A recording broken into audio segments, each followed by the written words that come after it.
మీ ఏం IT AI job అయితే join next it challenge. Job తెచ్చుకోండి, 5 లక్షలు తీసుకోండి.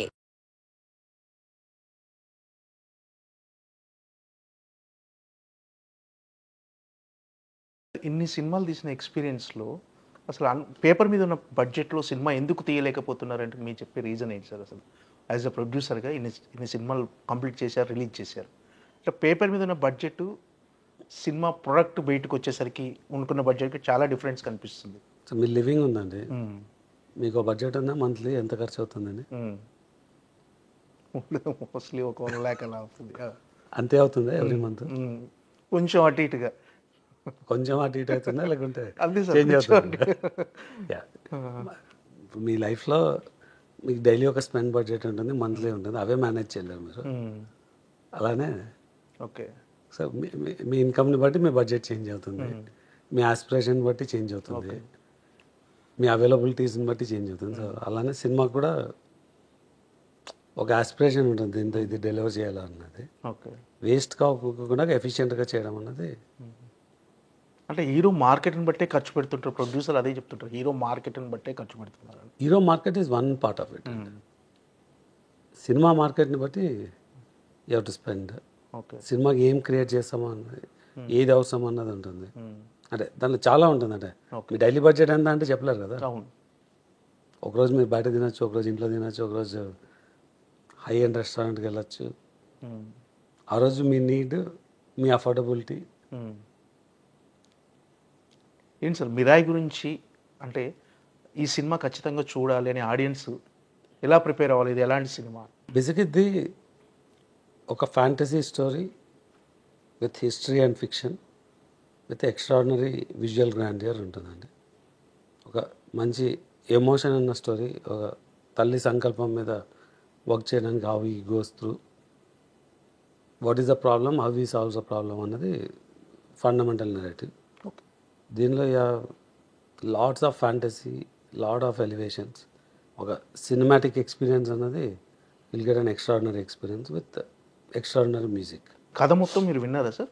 కార్తీక్ గట్ల కథ మొత్తం, సినిమా మొత్తం చూసాను. చూసారు, ఇప్పుడు అవుట్పుట్ చూస్తారు. కథ చెప్పినప్పటికి ఇప్పుడు అవుట్పుట్ చూసిన దానికి వాట్ ఈస్ ద బెటర్మెంట్ అంటే మీకు? అంటే కథ అన్నది ఇప్పుడు నేను చెప్పిన 1 minute కూడా కథనే. సీన్ బై సీన్ వినడం ఇంకొక, సీన్ బై సీన్ వినాలి. అంటే నేను ఇప్పుడు ఆ క్వాలిటీ బెటర్మెంట్ చూసుకున్నారు కదా, అవుట్పుట్ ఎలా అనిపిస్తుంది? ఎలాంటి కాన్ఫిడెన్స్ ఉంది? ఎక్స్ట్రాడినరీ. అంటే వాళ్ళ మేకింగ్లో నాకు మొత్తం I know what's coming in the movie, but కథ మొత్తం వినడం అంటే వేరు. అంటే కథ మొత్తం వినడం కదా, ఇప్పుడు అవుట్పుట్ చూసుకున్నారు కదా, అవుట్పుట్ ఈజ్ ఎక్స్ట్రాడినరీ, దాంట్లో డౌట్ లేదు. అంటే అదర్ లాంగ్వేజ్ రెస్పాన్స్ ఎలా ఉంది సార్? అన్ని చోట్ల పాన్ ఇండియా లెవెల్లో రిలీజ్ కాబోతుంది. సో బేసిక్గా this one of the movie where I watched very closely all the reaction videos. There's lots of reviewers on YouTube, and whenever there's a content, at least ఒక 125 reactions చూసింటాను నేను. And I can see uniform అంటే body language and reaction, అంటే ఎక్కడైతే ఐ elements ఉన్నాయో and the way they appreciated and if you see the comments, అంటే unless there some very focused targeted 1 or 2% వాళ్ళు వదిలేస్తే, అంటే their objective is to comment negative, అంటే they will have okay some other issues అనమాట, అంటే biased ఇది, but it's unanimously very positive. అంటే తేజ సజ్జాని చూస్ చేసుకుంటానికి reason ఏంటంటే, అంటే అతను హనుమాన్ అనే ఒక సినిమా ద్వారా పాన్ ఇండియా లెవెల్లో లేదు, ఇది హనుమాన్ సంబంధం లేదు. అంటే ఈ movie was started much before Hanuman. Hanuman size scale తెలవని ముందే స్టార్ట్ చేసిన మూవీ. ఇప్పుడు బడ్జెట్ హై బడ్జెట్ అయ్యింది, దీనికి టికెట్ రేట్లు ఏం పెంచట్లేరని ఎందుకు సార్? రీజన్ ఏంటి? అంటే ఆడియన్స్ థియేటర్స్కి రావట్లేరని ఒక రీజనా ఏంటిది? సినిమా బాగున్నప్పుడు డెఫినెట్గా వస్తారు. ఈ సినిమాకు ఉన్న బజ్కు టికెట్ రేట్ పెంచినా ఫస్ట్ 3-4 డేస్లో డిఫరెన్స్ ఏమవ్వదు. బట్ మాకు ఈ సినిమా we can still deliver with reasonable prices అన్న దాని మీద. We want all families to come, అంటే we want measure on the footfall, not on the number. Okay sir, OTT business ఇంతకు ముందులా లేదు సార్ సినిమాలకు. అంటే ఓటీటీ బిజినెస్ ఎప్పుడైతే తగ్గిపోయిందో సినిమాల ప్రొడక్షన్ కూడా తగ్గిపోయింది అంటుంది. యాజ్ ఎ ప్రొడ్యూసర్గా మీరు అది ఏం సార్ ఎలా? ఓటీటీలో ఇంపాక్ట్ అయిన బిజినెస్లో we are the first ones. Okay. ఎందుకంటే నేను చాలా ఇంటర్వ్యూస్లో కూడా చెప్పినాను, 1 yearలో we took a hit on 3 movies. 3 కాదు 5 movies. 2024 ఫిబ్రవరిలో we released 2 movies. ఒకటి వడకపట్టి రామస్వామి అన్నది it's one of the top 5 hit movies in Tamil. But we lost 2-digit numbers అనమాట దానిలో. Okay. Because we didn't sell OTT and digital in time. మేము మార్కెట్లోకి వచ్చే టైంకి this no buyer. Eagle we had a buyer but we didn't sell in time. Again మీరు inefficiencies అన్నాం కదా ఆర్గనైజేషన్లో, అది that's one of the reason. So we lost money because we didn't sell the non theatrical. And non theatrical అమ్మింటే we would have been in cash positive. అలా ఆ ఇయర్లో ఒక సినిమా అమ్మింది వీ కుడ్ రియలైజ్ బ్యాక్. మనమే అన్న ముగ్గులో then high 30s లో 40sలో we lost money. Then subsequent release చేసిన మూవీస్లో కూడా there's the issue with the selling the non theatrical. అలా I lost more than 3 digits okay. Because of OTT. Okay. Not selling the non theatrical in time or this no market for non theatrical. అంటే 3 digits అంటే మొదటి నుంచి కూడా, అంటే ఇప్పటి వరకు industry నుంచి వచ్చిన తర్వాత సినిమాలు మొదలుపెట్టిన దగ్గర నుంచి 3 digits 2024లో ఓన్లీ ఇప్పుడు 2020. నేను చెప్పిన సినిమాల్లో okay. Within 5 or 6 movies. Okay. అంటే ఓన్లీ ఓటీటీ మార్కెట్ తగ్గటం వల్లే నాన్ థియేట్రికల్ తగ్గడం వల్ల. ఓకే. ఈగల్, వడకపట్టి రామస్వామి, ఆ, మనమే, mister Bachchan, swag, Vishwam. Within this 6 movies close to 120 to 140 crores పోయింది. అసలు అంటే యాంటిసిపేటెడ్ ఇన్కమ్ పోయింది. ఓకే. అంటే ఇంత ఓపెన్గా చెప్పేస్తున్నారు మీరు 3 digits. అంటే సాధారణంగా ఏ ప్రొడ్యూసర్ కూడా లాస్ అయితే ఆ నెంబర్స్ చెప్పడానికి ఇష్టపడరు సార్. మీరు మాత్రం చాలా ఓపెన్గా ఇది మార్కెట్ మీరు అడిగినారు చెప్పినండి. అంటే జనరల్గా ట్రాన్స్పరెంట్గా ఉన్నది ఉన్నట్లుగా మీరు మాట్లాడటం. అంటే చాలామంది why I'm so worried about unions, it's less అనేది. నేను I'm only worried about the process, corruption, nexus. Okay. అంటే we pay people well and we want to pay them well and get the right output అనమాట. But when you lose money and when you are very focused you are అంటే మీకు ఆటోమేటిక్గా will react. Okay. ఇది ప్యూర్గా non theatrical market పడిపోవడం వల్ల. Okay. It's not bad movies. కాకపోతే OTT వాళ్ళ చేతుల్లోనే సినిమా రిలీజ్ డేట్లు కానీ అన్ని ఓటీటీ వాళ్ళ చేతుల్లోనే ఉన్నాయి ప్రజెంట్. వాళ్ళు ఇచ్చిన డేట్ ప్రకారమే సినిమాలు రిలీజ్ చేయాలి అనేది ఒక ట్రెండ్ నడుస్తుంది సార్. వాళ్ళు ఒక డేట్ ఫిక్స్ చేస్తున్నారు, ఈ డేట్లో ఫిక్స్ చేస్తే మీరు అది చాలా wrong argument.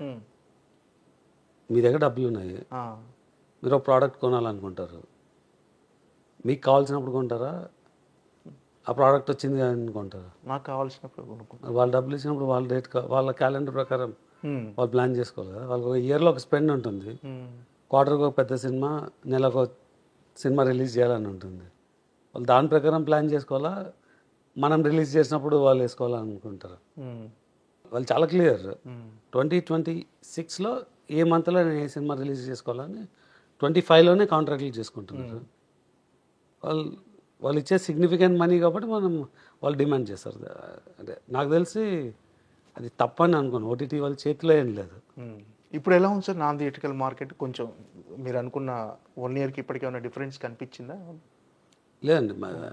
21, 22, 23 non theatrical money ఎక్కువ వచ్చింది కదా అని చెప్పి people started taking it easy and making lot of good bad ugly movies.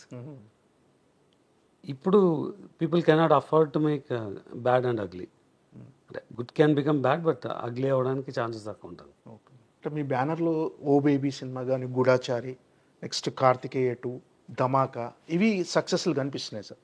కానీ మేము ఆల్వేస్ సక్సెస్లో చూసామండి. ఒక 24 తప్పితే. ఓకే. ఫైనాన్షియల్గా అంటే మీరు చూసేది ఫైనాన్షియల్ సక్సెస్ అంటే ఇట్స్ ఫైనాన్షియల్గా ఒక సినిమా మీరు పెట్టిన డబ్బులు మీకు రిటర్న్ వచ్చి ప్రాఫిట్ చూస్తేనే ఆ సినిమా సక్సెస్.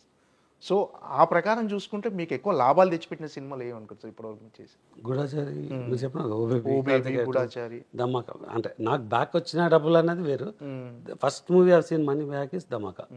అంటే మిగతా సినిమా ఓ బేబీలో కూడా వచ్చింది, ధమాకాలో వచ్చింది మ్యాక్సిమం 2 digitsలో ధమాకా వచ్చింది. Oh Baby maybe in single digits. పెట్టిన దానికన్నా ఎక్కువ వచ్చింది ఓ బేబీ. కొన్ని సినిమాలు కంటెంట్ బాగున్నా కూడా ఆ కమర్షియల్ సక్సెస్ అనేది రాకపోవచ్చు. డెఫినెట్గా స్వాగ్ అన్నది కంటెంట్ ఉన్న కమర్షియల్ సక్సెస్ రాలేదు. వడకబట్టి రామస్వామి థియేట్రికల్ సక్సెస్ అయినా డబ్బులు రాలేదు. అంటే థియేట్రికల్ సినిమాలు వేరు, ఓటీటీ సినిమాలు వేరు అంటారు. రీసెంట్గా లిటిల్ హార్ట్స్ అనే సినిమా అది జనరల్గా ఓటీటీకి చేసిన సినిమా సార్. దాన్ని మళ్ళీ థియేట్రికల్ తీసుకొచ్చి ఈరోజు థియేటర్లో మంచి రెవెన్యూ రాబడుతుంది సార్. అంటే థియేటర్కి జనాలు రావట్లేరు, చిన్న సినిమాలకు రావట్లేరు అని చాలా ఒక వితండ వాదన ఉంది సార్. లిటిల్ హార్ట్ సక్సెస్ అనేది మరోసారి అందరికీ ఒక అంటే థియేటర్ మంచి కంటెంట్ ఇస్తే థియేటర్కి వస్తారని నిరూపించింది సార్. మ్యాడ్ వచ్చింది, కమిటీ కుర్రాళ్ళు వచ్చింది. అవును, అంటే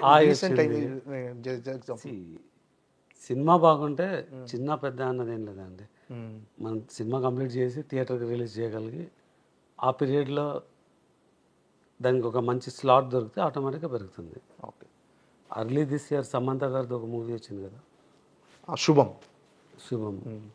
అది కూడా సక్సెస్. అవును, అది లిటిల్ ఆర్ట్స్కి కంపారబుల్ మూవీనే ఉండొచ్చు, ఇటు అటు ఉండొచ్చు. But Little Hearts did lot more than that movie. ఎందుకంటే దిస్ స్లాట్ ఈస్ గుడ్. ఆ మూవీ కూడా బాగుంది, కానీ it also made good money, but కంపారబుల్గా అంత కాదు. సో ఇట్స్ టైమ్ అండ్ సినిమా సక్సెస్కి టైం కూడా కలిసి రావాలంటారు సార్. ఖచ్చితంగా స్లాట్ టైం కరెక్ట్ 100%. అంటే మీరు చిన్న సినిమాలు అంటే Little Hearts is great movie. నేనేమి దాని కంటెంట్ తగ్గించట్లేదు. అవునవును, ఇది సక్సెస్ఫుల్, అది సక్సెస్ఫుల్, బట్ దాని revenues are less than the other. That comes by the timing. అంటే మీరు చిన్న సినిమాలు చేశారు, పెద్ద సినిమాలు చేశారు సార్. అసలు మీకు ఏది కంఫర్ట్ అనుకుంటున్నారు సార్? అంటే వాట్ ఈస్ ద సేఫ్ అనుకుంటున్నారు? అన్డౌటెడ్గా పెద్ద సినిమా ఇస్ సేఫ్. చిన్న సినిమాలు ఇస్ ఆన్ యువర్ లక్, అంటే అవ్వచ్చు అవ్వకపోవచ్చు. ఓకే. కానీ పెద్ద సినిమా, ఇప్పుడు ఒక సినిమా సక్సెస్ అయిందంటే మీరు పెట్టిన డబ్బులు బ్రేక్ ఈవెన్ అయితే ఆ సినిమా సక్సెస్ కిందనే లెక్క. అదే అంటే అదొక ఒక జాక్పాట్ లాంటిది, ఒక జూదం లాంటిదే సార్ సినిమా అనేది. మీరు పెట్టిన డబ్బులు మీకు వస్తే సక్సెస్ అంటున్నారు, కానీ ఒక చిన్న సినిమా పెట్టిన డబ్బులకి ఒక 4 times 5 times చేస్తే పెద్ద సినిమా అంత చేయకపోవచ్చు కదా సార్. బిజినెస్ మ్యాథ్ మాట్లాడితే పెద్ద సినిమానే డబ్బులు వస్తాయి. ఓకే. అంటే చిన్న సినిమా రిస్క్ అంటారు. జూదం అంటే మీరు రియల్గా బెట్ చేయాలంటే అంటే నాట్ లీగల్ బెట్టింగ్ కాదు. If you are betting on your money through a legal methods, there's lots of avenues to make money in stock market.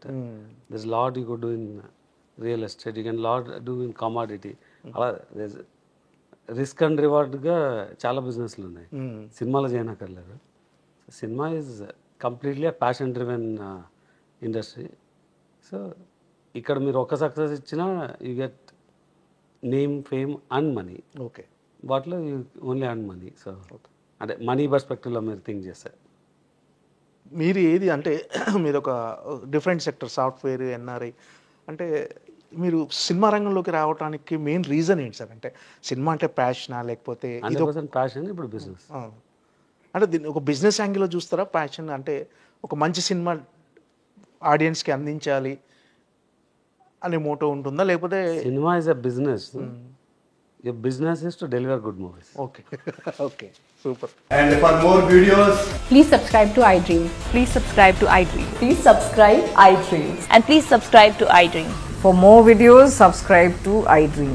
please like, share and subscribe to the channel. Congratulations, iDream. Subscribe to iDream. Subscribe to iDream. So subscribe to iDream Media. iDream ki iDream team andarki huge congratulations. Please subscribe iDream Media. Please subscribe to iDream. Subscribe iDream. Please subscribe to iDream.